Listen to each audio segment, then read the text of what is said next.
Hello and welcome to the Mystical.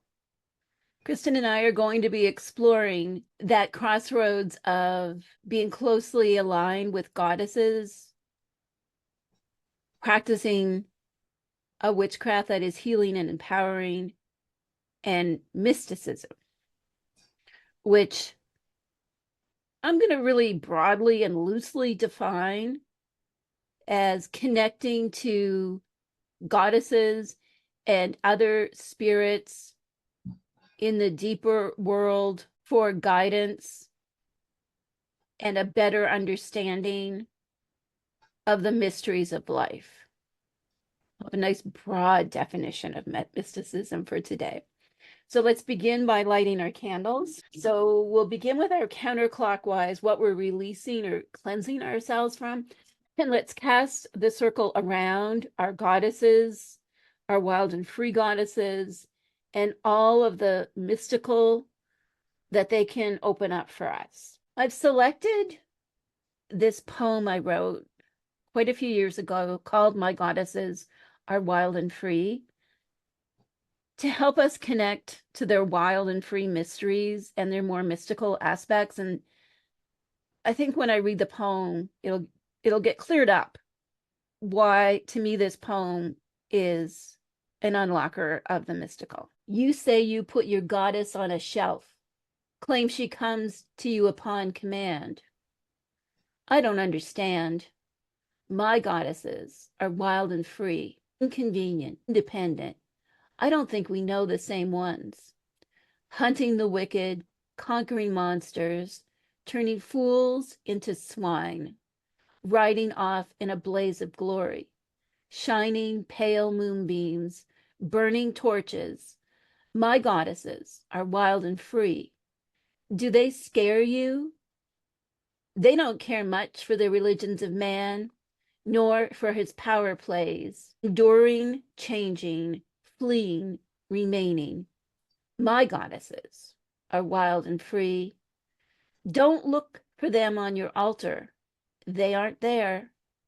Death walkers, truth talkers, troublemakers, impatient with fakers, claiming those they desire, casting the rest into their fire.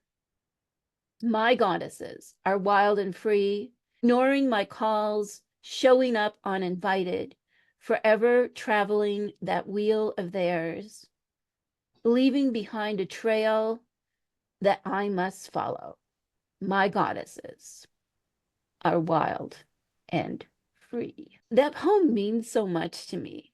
Many things I've written have a deep meaning for me that is never kind of conveyed outside of me. It would take me days to explain what that poem means to me. But what I was stretching for was the mystical in that poem. Although the altars are ways that connect me to my goddesses, they're not traps for my goddesses. Right. I am just as likely to find Hecate, Artemis, Circe, and the others when I am out in the yard, when I'm in the shower, when I'm driving down a road. Like, I am as likely to encounter them and be deeply connected to their mysteries in any of those places as I am standing here. Although this is helpful, and I think the existence of having like a dedicated sacred space does help us kind of attune to the deeper essence of our goddesses. And at the same time, it's not obligatory. So to me, this is very, very different from saying I have to have this certain type of shrine and I have to do these very certain things. And that is the only way I can ever experience what is greater or deeper than me. I think those are two very different things. Yeah. Just about breaking free of conformity, right? Like you can't when you're really deeply connected to, the sacred or the deeper world, like that's not something that you can put in a box. You That's not can't. something It's wild and free. you can pigeonhole. Like you said, even though it's great to connect, I think that connecting to the mystical is about having reverence for these deeper connections, like in just in your existence. You know what does that make sense? I think Like reverence just is definitely a key word here. yeah, yeah, yeah. Like, I have reverence, so much reverence for goddesses, for the sacred feminine. I have so much reverence. Like I just absolutely have respect and dedication, to Hecate, to Artemis, Persephone, Demeter, even the Kaliak, that I just have, like, I have so much reverence. And I don't know how I think reverence is not something that you can train another person to have. I agree. Sometimes it's good to draw like a comparison so we can say, this is what we're talking about compared to maybe this mindset over here. So the mindset would be the goddesses, like that there are specific rules about the goddesses and that you must do specific things and that she will grant you specific favors. So it's almost like the mystical juice gets sucked out for me when Yeah. I go too deep into that. That to me, like the mystical comes not from expecting my goddesses to be performing monkeys, like that it's a trail I follow. It's not me doing these things and then she is going to do this stuff for me. Like it's not that.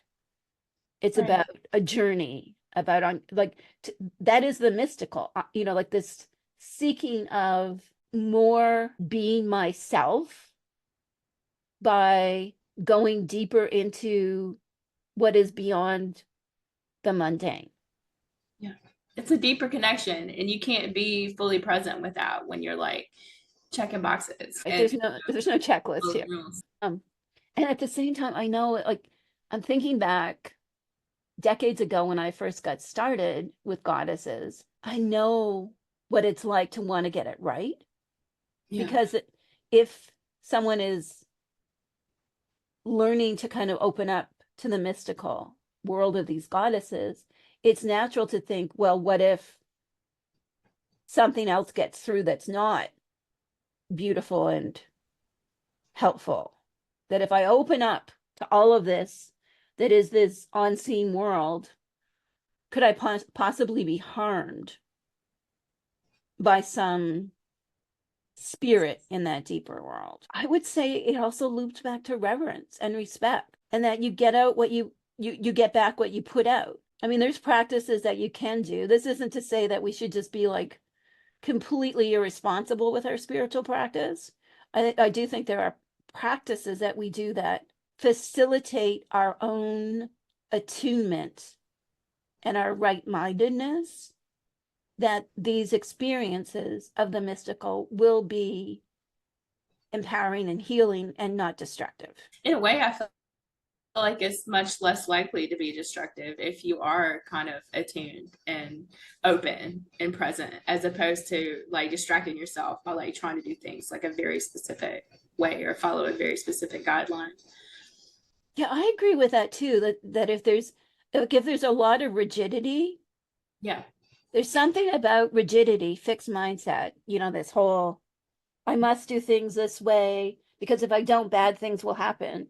It's like, well, it's almost like that idea that, if you're too much in the fear zone of like, if you think these things will happen, it's almost that you can manifest them towards you. My experience of the goddesses, although they can be unsettling and kind of scare the life into me, that they're not out to harm me. And we were all talking earlier today, and someone said, when they get a hold of you, they really get a hold of you. It's like a goddess comes to us, whether it's Hecate calling us or even Persephone or Artemis, like Kaliak, the Morrigan, they shake us up. And there's almost that moment where it's like, this can't be real. I'm trying to think of a good example. It definitely happened like during sort of my awakening to Hecate. I had lots of moments like that. I don't know why. Like I'm just gonna keep talking about it. Like what's pinging for me right now is you talk about opening to like the deeper world and like sitting with a flame. And I remember like this one instance, like I was doing this and I was sitting with this candle, and all of a sudden it's like it felt electric. Like it felt electric, and I could feel it in my body, and I could feel it around me, and like I felt so connected. And I was like, what is happening to me right now? Like, am I losing my marbles? Like, what is getting it? Just like it really shook me up. And I think that, it is an awakening. It can be alarming, but ultimately, like very powerful. I think back to rigidity and flow, like it's just about opening up and like, just being open, just being open, just be open and willing to uh kind of just allow what needs to come through to come through. Don't get too caught up in yourself, or too in your head about it. Something that I used to really struggle with, like back in the prehistoric days in my 20s and early 30s, this was the question, is this real? Yeah. Did that ever happen to you? Yeah. Yeah, it did. I think you were the first person that said something to me like, well, did it feel real? Did it feel real to you? Was it real to you? You know, yeah, Define real. yeah, We live in a world where we are constantly bombarded by things we know to be fake. And when we see something that's fake, even if it looks real, we say, oh, that's fake. You can tell that's fake. So why, when we have these mystical experiences, instead of saying, oh yeah, this is real, it feels real, do we say, could just be my imagination, could be that I maybe imbibed a little bit too much sacred smoke, I don't know, my microdose of the mushrooms was maybe not so micro, too much mugwort, whatever it is, that there's some kind of psychedelic or psychotropic um instigator of the experience. Like I wasted so much time with the is this real question. And one day, after a particularly long period of analyzing the realness of the goddesses that came to me and so on, in dreams and rituals and spontaneous experiences, and just things inside of me that I knew to be true, that is this imaginary? Am I bonkers? Or is this just like a legitimate experience of something mystical? After a long, like weeks and weeks of doing this, I was like sitting outside and I just decided that is it. From here on out, it is real. It is real to me, and that is all that matters. It feels real. It feels right. These mystical experiences, goddesses come to me and speak to me. It is not a psychiatric diagnosis. I'm fine. I don't meet any of the criteria for a psychiatric diagnosis. How you get diagnosed with something, it needs to have a significant impact on your ability to go about living a regular life. yeah, Like you and I both excel at regular life. You know what I mean? Like we work, we take care of our homes, we take care of our loved ones, pets, land. We do all the regular life things. And I would link back, being a psychologist, I would link back to the distinction is, does this person feel distressed by this? And are they capable of going about a regular life? Like broadly defined, like, can they dress themselves and feed themselves? Do they pay their bills? Like, do they do all of these things? Are they harming anyone? Like my goddesses have never said to do anything that would harm me or anybody. So it's complicated to enter the mystical because there are potential implications that we might be judged as woo-woo, not my favorite expression. If we go around saying, I had this dream, Hecate spoke to me, I quit my career, I moved to the country, I started writing about Hecate, and here we all are 7 years later. I mean, for me as a public figure, that story's kind of out and about. But, people do some people will say that's kind of wacky. I found when that happened to me, and I sort of saw people in my life like peacing out. We kind of quit talking and they drifted off. But it's like a filter in a way for me, you know. Yeah, I that's so mean, true, right? yeah, sort of like coming into alignment is coming into alignment. Like you're gonna shed, relationships and that aren't particularly helpful or supportive. And I mean, it's not fun, like it's hard, but I think it's part of the process. It is part of the process that there is like a lot of baggage needs to be shed. And Yeah. that can be relationships. And I agree with you. Like I've lost multiple relationships along the years and some of them like I still miss those people, but at the same time my life is much richer and more meaningful than it ever has been before. Like every day I feel like my life gets better. Even when life is really hard and kind of shitty, Mhm. there is like I have a center, I have a foundation upon which I stand. And that to me includes this mystical aspect. And it is okay to live a life that other people don't understand. I'm gonna say it again. It is okay to live a life that other people don't understand. Maybe we don't have the freedom to just walk down the street waving a sign saying, Hecate speaks to me in dreams and otherwise, and I hereby proclaim it as the truth, the way. This is the only way. Because I don't think that's mystical at all. Like, I don't think any of these religious fundamentalists, and they exist in all religions. Like you'll find them in pagan religions, you'll find them in the New Age, you'll find them everywhere. And a lot of times, the mystical aspects of these huge religions actually like lives on the margins of the religion because Yeah. the mainstream of the religion is not about transcendence or connecting and receiving guidance and so on from your deities. It's about like conformity and control of the masses and dogma, and also selling the idea that if you do a bunch of very specific things you will be rewarded in the afterlife. That's not mystical. And what I was trying to stretch for by this wild and free goddesses is I want to stretch into the mystical.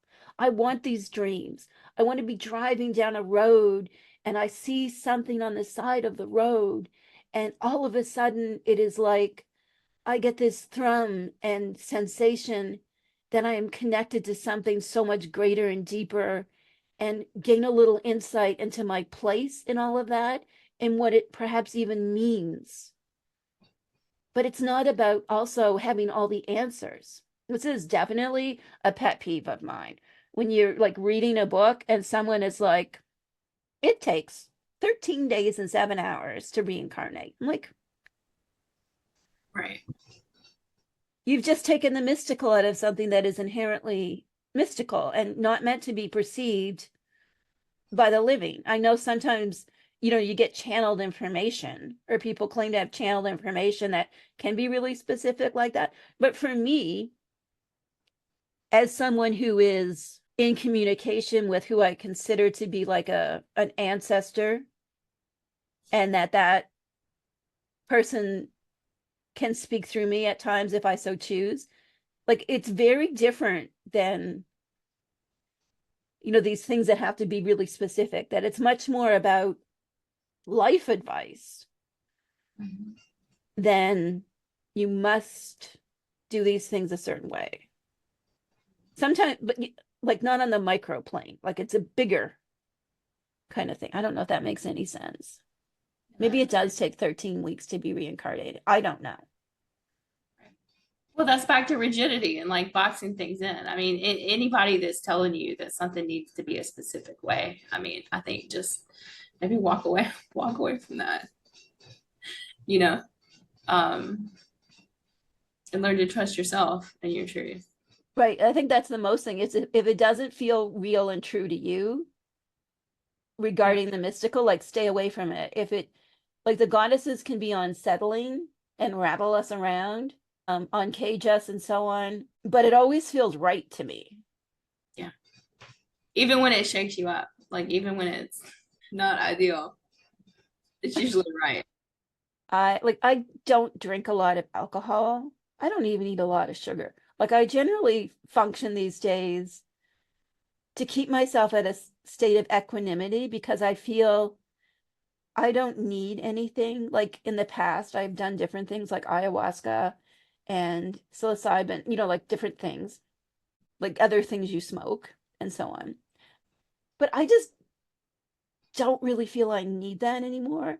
I will couch that with the fact that I often am burning sacred smoke. So obviously, there are impacts of inhaling things like frankincense and mugwort and so on a regular basis. Perhaps I am so mystical and dialed in because I'm always slightly stoned, which I'm fine with. I do think these things have a place because I think we can be so conditioned and locked up that I know um, like psychedelics are really having a moment right now in terms of their therapeutic applications for things like PTSD and chronic pain. And I hope that the people that use them that way are allowing the mystical aspects to come through too.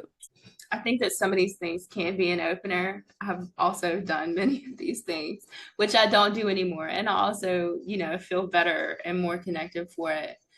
They could be an opener, but I think it's no different than what you were saying about having to say your altar a specific way. I think that these spirits that you're connecting to, psychedelics, whatever, like can be just as rigid. Like do you know what I'm Yeah. saying? Like you can't count on anything really but yourself and your connection to lead you into the mystical. Otherwise, you're just following someone else's directions. You're following, like you're following these psychedelics, like you're just following a path that's not your own. I'm thinking about like the use of ayahuasca, which of course, comes from a different culture and so on, and the ceremonies around that. And like that, this is I know a lot of middle-aged white guys who go off and do ayahuasca because they're just kind of fed up with their lives, which there's nothing wrong with that. But that's very different than I want to understand myself and the world better. So I'm going to use these psychedelics as a potential key to help me do that. Yeah. I think a key is a good way to describe it. Like open, but don't let it, lead your way completely. Right, because you can become addicted or think that that's the only way that you can do these things. And I think that's also like the lure of the mystical is that we don't like we kind of relinquish everyday life and become like a Tibetan monk or something. But even Tibetan monks, they have their whole like kind of community structure is that they stay very connected to the everyday. They don't even like they go and get food from people. They don't, you know what I mean? Like they're always doing things that kind of keep them linked to the everyday. So even though they live a monastic life, like free from a lot of the accoutrements of a typical lifestyle, they're still like, they go out and get food and they do chores and there's all these things that keep them in like the body that they have, because I think when we're encouraging mystical experiences within ourselves, that there is a lot of appeal. Like life can be really hard. And so there's the appeal that we spend too much time in the mystical and don't remain on equal footing with the everyday. And I get that. Like sometimes it's like, I don't want to come back. Like this journey, this meditative journey, this place I am in that is so much deeper and greater than regular old me. Yeah, I'd love to stay here. You have to find that equanimity. And I do think like building a dedicated spiritual practice into the day, like whatever that may be for someone, where if there is that space, like you said about softening into the candle and just having those experiences. And for me, it also have these experiences in different ways. But for me, if I had to choose, it's hard for me to choose because nature, the ocean, night, the moon, all of these things to me are so mystical. And equally, there is something about when I get my hands dirty, whether like so we could talk about gardening.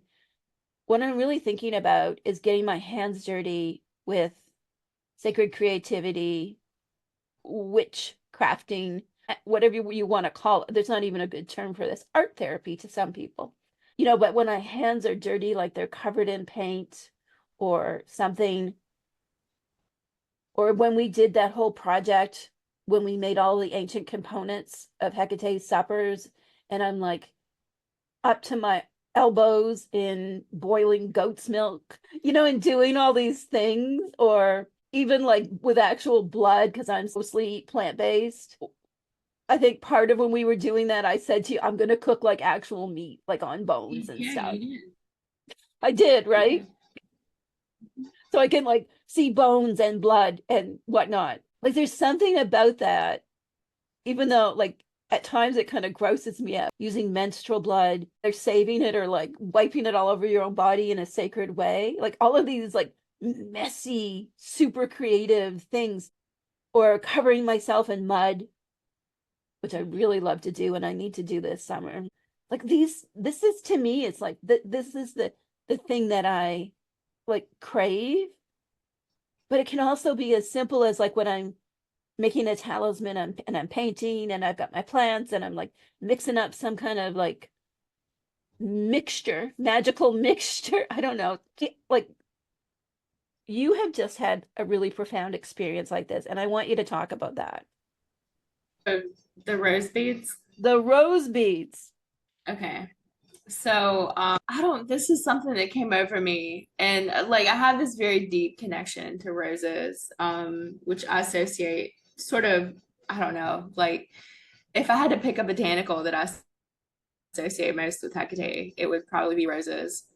And they're just so enchanting, like, and they're so evocative of the divine feminine and the life cycle, from like hips, representative of the womb, to like the thorns, to the blooming and the pet, and like all this. So I had this really special connection to roses. And I recently saw someone make rose petal clay.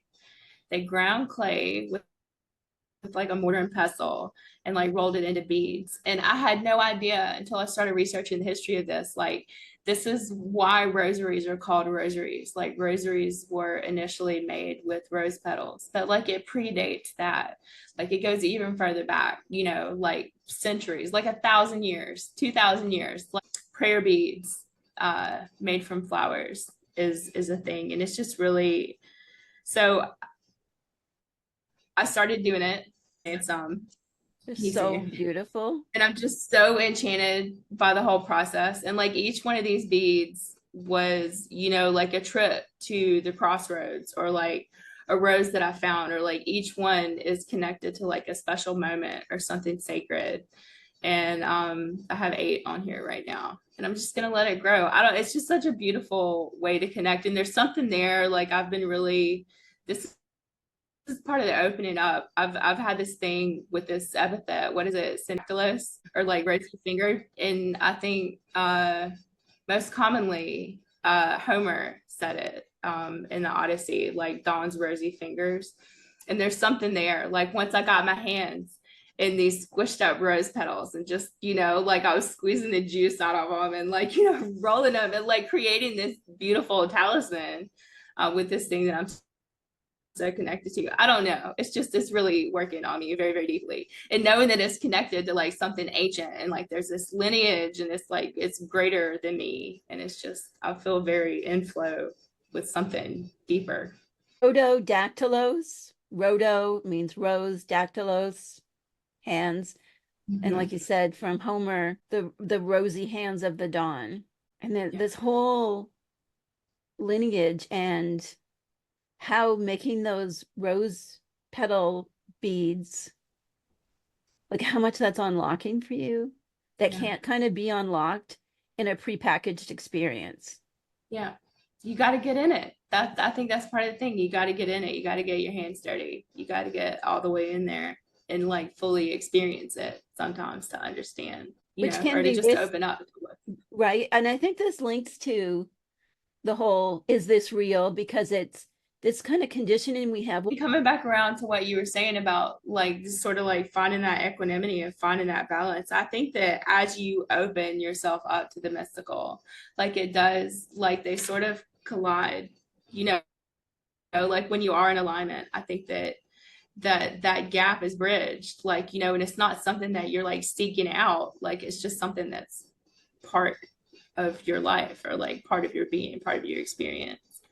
And I think that that's another reason why I love this, because like I kind of use it, I keep it in my pocket and it's like a little fidget, and I have it with me pretty much everywhere I go now, while I'm doing the practical mundane things, but it sort of like keeps me connected, you know. Yeah, that's such a good point, because something about being more attached to the mystical, even if it is like a mundane experience, if we have like that little talisman that kind of anchors us, like it's a real key, it anchors us to what's deeper and more true, and our guides and so on, that even in those mundane interactions, we can receive like guidance. You know, we might call it intuition, but it's like, oh no, I shouldn't trust that person, or I should totally do this thing.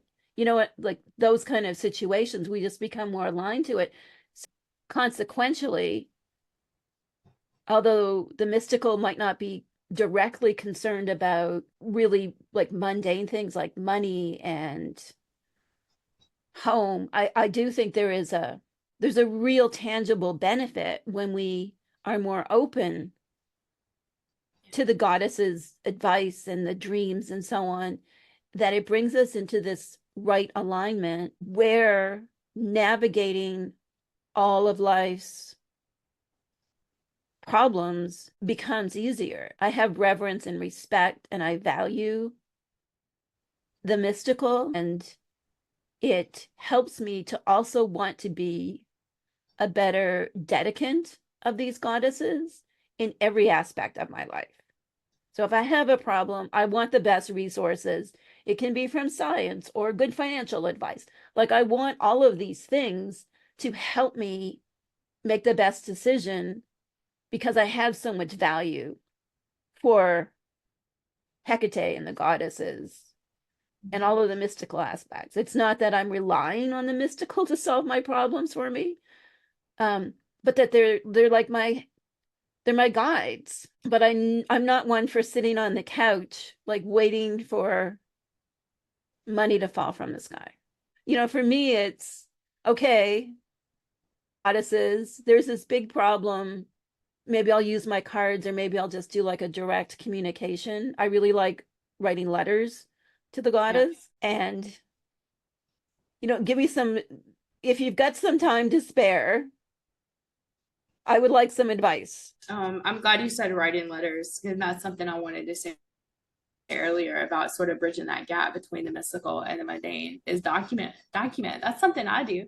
Sometimes things come through, and you know, like really, especially like with dreams and stuff, when I'm dream journaling, you know, I'll go back at the end of the day and I'll be like, what did I even write? And I'll like the dots. And I think that is a form of reverence also, is like honoring this enough to like document your experiences. Right, like you take it seriously, and then when the goddesses speak or they write back. So we've Yeah. got this exercise which is called the voces or vocas or vox dea, which just means voice of the goddess. So we write letters to our chosen goddess about whatever we want, and then either we partner up with someone, or we allow the goddess to speak through our own selves and write back to us. This is a mystical experience. Like to write a letter to the goddess is to enter the mystical, because you know, it is like I am creating this thing, this document that connects me to my goddess of my, you know, the goddess of my choosing, and then trusting that she will reply. I know this can be intimidating to people for so many reasons. Like we've been doing this for what, like at least 5 years now. Yeah. So we've had so many beautiful experiences that people have shared. And then equally, there is this factor where people find this very intimidating. So if you are on the side that this seems intimidating to write to the goddess, and then she writes back through me, or I partner up with someone and the goddess writes back through them to me. Like, we hear you, we understand that it's intimidating. And you can totally do this. Like, nothing bad will happen, because there is a lot of hoopla out there that if you allow the goddess to kind of speak through you, like channeling and so on, sometimes called aspecting, that, this can really have consequences if you're not well prepared, that you can lose yourself in all of this. And, we talked about that earlier, like there's that aspect of going too deep into the mystical. In this exercise, though, to write a letter to the goddess and to ask her to reply to you, it's a very specific sort of mystical experience. It's not really much different than if you read the cards, like the cards are communicating with you. Yeah. And often through you. And if you've ever read cards for someone else, it's the same kind of thing, that you become this conduit for the spirits that are represented by the cards. And so the letting the goddess use your hands, whether you're the partner or you're writing in a reply to yourself, you will not lose yourself in this process. But it is about saying, like, trusting what comes out of your hands.